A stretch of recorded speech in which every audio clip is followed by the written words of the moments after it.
The number of boys routinely circumcised in the United States has fallen from 90 to nearly 50%. Those numbers continue to plummet as parents use available resources to dispel myths and expose the risks and harm of circumcision. Remember, what you don't know can hurt you or your child.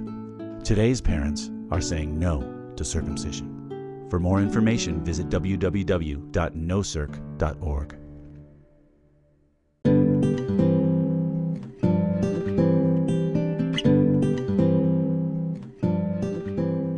Hi, I'm Dr. Dean Edell. I'm a physician and host of the nationally syndicated Dr. Dean Edell Health Program.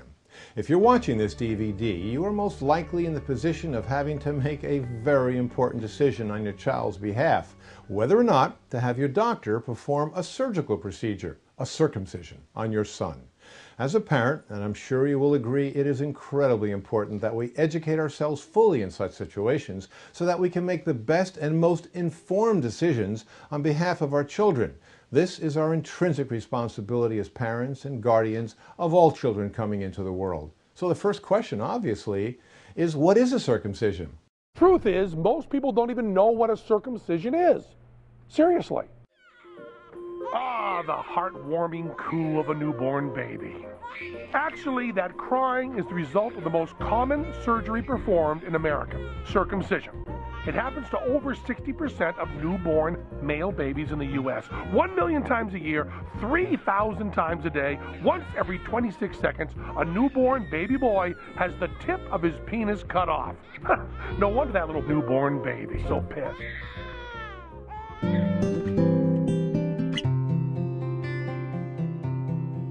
The foreskin. What many people don't realize is that the foreskin is actually a normal functioning part of a male's anatomy. The skin that covers the penis is unique. It is movable. It is not attached to underlying structures. So this skin goes out over the shaft of the penis in a tubular arrangement, up over the head of the penis, and at some point near the end of the penis doubles under itself. So this tubular mobile sheath of skin has the ability to unfold and enfold. So when the penis becomes erect, the inner foreskin unfolds and actually becomes the skin that covers the shaft of the penis. At the tip of the foreskin, as this foreskin takes a turn and becomes the inner foreskin, it transitions into mucous membrane. That doesn't mean it produces mucus. It's similar to the eyelids, for instance, where you would find an outer skin portion of the eyelid and an inner mucosal portion, or the lips as they transition from the skin on your face into the deep red mucosa of your mouth.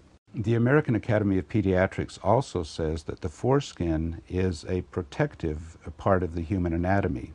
The foreskin, it turns out, is a highly nerve-laden, highly vascularized complex of sexual organs that are vital to natural sexual function. So now we know what the foreskin is and how it works. This then begs the question, why would we remove a normal functioning part of the body? There have been many varied reasons cited for the continuation of a practice deemed by medical associations worldwide as unnecessary. Here's what the American Academy of Pediatrics actually has to say. The benefits are not sufficient to recommend that all infant boys be circumcised. Adding, it's the most brutal thing I've ever seen in my life. Okay, they didn't say that last part.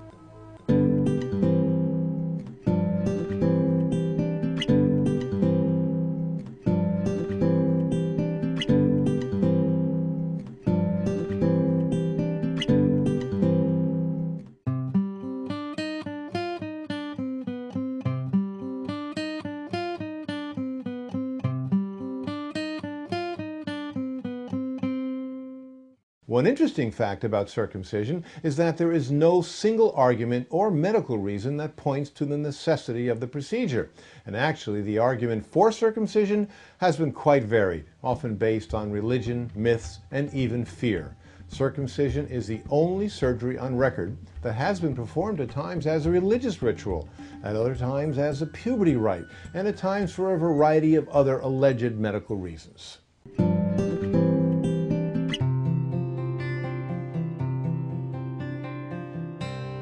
During the 1800s, it was believed that masturbation caused disease, and so cutting off the most sensitive part of the genitals would prevent boys and girls from touching themselves and masturbating, and that would prevent them from having disease. Well, it's probably this idea that the boy must match his father.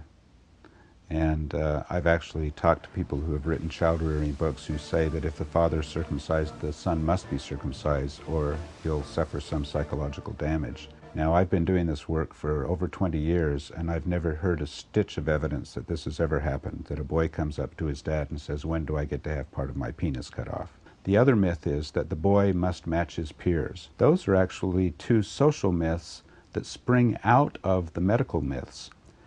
And the medical myths are these: that the foreskin is superfluous and redundant tissue, that babies are incapable of feeling pain. The pain involved in circumcision, to use the words of the American Medical Association, is severe and persistent.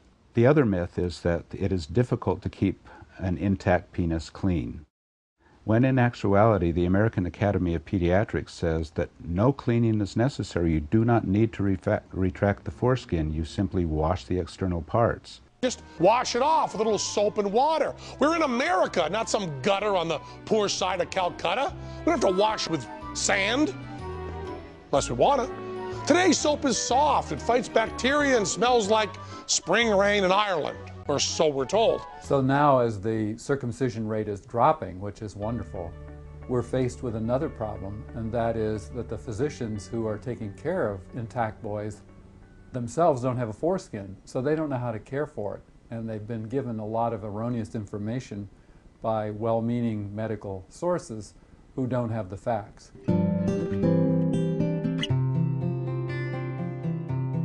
It is important for parents to consider the actual surgical procedure. How does the doctor remove the foreskin? How much does it hurt the baby? Do they use pain medication? And what about the recovery process? Pain is a critical issue. Pain is not insignificant, and that's a complication of every circumcision. Every physician that I've ever talked to, including pediatric urologists, don't know is that the underside of the penis and the lateral aspects of the penis are innervated by the perineal nerves. So if you're doing a dorsal nerve block, that may eliminate the pain on the upper side of the penis, but when you get cutting on the underside of the penis, the baby will start screaming. Circumcision is excruciatingly painful.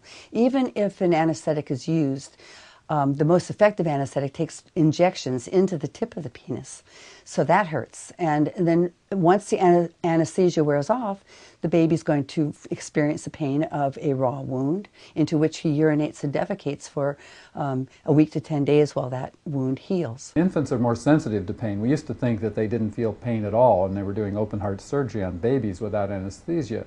But we now know that infants are more sensitive than adults to pain. And to do something like this as your first experience out of the womb is barbaric. The reason I started my work was because I heard the scream of a baby being circumcised. I had been told by the doctor that it didn't hurt, it only took a moment, and would protect my babies from all these terrible things that would befall them if they weren't circumcised. When I witnessed a circumcision, to see baby boy strapped to a plastic board, spread eagle, without an anesthetic, have a part of his penis cut off. And he screamed in a way that I'd never heard a baby scream before. I'd never heard that sound come out of any human being before.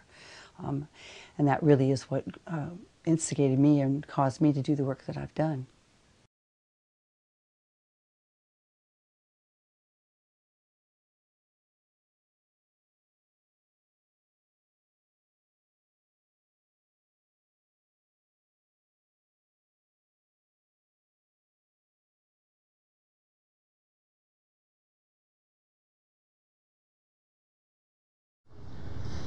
Next, we go ahead with the procedure.